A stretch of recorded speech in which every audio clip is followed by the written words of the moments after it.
Hello everyone, నాకు ఇందిరమ్మ పథకం నుంచి నాకు పట్టా వచ్చేసిందండి. ఇది బోడుప్పల్లో నేను ఇది తీసుకున్నాను. నాకు ఒకటి ప్లేస్ ఉంది, 66 స్క్వేర్ యార్డ్లో ఒక ప్లేస్ ఉంది. ఆ ప్లేస్కి సంబంధించి నేను ఇందిరమ్మ పథకానికి అప్లై చేశాను.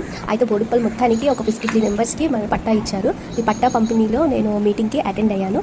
మీటింగ్లో వీళ్ళు స్పీచ్ ఇస్తున్నారు, ఎలా కట్టాలి, ఎలా చేసుకోవాలి, ఎలా అమౌంట్ అనేది ఒక్కొక్కరికి ఏ విధంగా విడుదల అవుతాయి అనేది క్లియర్గా ఇక్కడ మేడం సార్స్ వాళ్ళందరూ క్లియర్గా చెప్తున్నారు. వీళ్ళంతా మున్సిపల్ వాళ్ళ కార్పొరేటర్స్ వాళ్ళందరూ అండి, ఎమ్మెల్యే అలానే ఎంఆర్ఓ వాళ్ళందరూ వచ్చారు.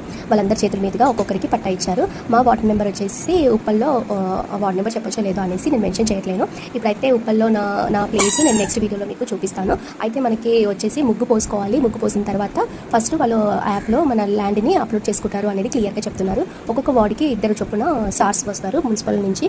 వాళ్ళు ప్రతిదీ మనకి ఏమైనా డౌట్స్ ఉంటే వాళ్ళు క్లియర్ చేస్తారు. అలానే మనకి మన ల్యాండ్ ఎలా కన్స్ట్రక్షన్ చేసుకోవాలి అనేది కూడా వాళ్ళు క్లియర్గా మన యాప్లో గ్రూప్లో వాళ్ళు యాడ్ చేస్తూ ఉంటారు.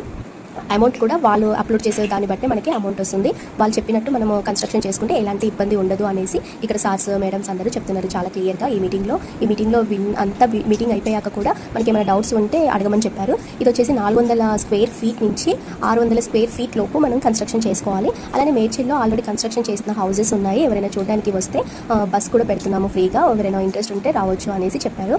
కానీ నేను వెళ్ళలేదు. అక్కడ వెళ్తే బాగుండేది, కానీ చిన్నపిల్లలు ఉన్నారు కదా, వాళ్ళతో వెళ్ళడం కుదరలేదు అనేసి నేను వెళ్ళలేదు. ఈ మీటింగ్ గురించి మీకు ఏమైనా డౌట్స్ ఉంటే కామెంట్ సెక్షన్లో కామెంట్ చేయండి. Thank you for watching.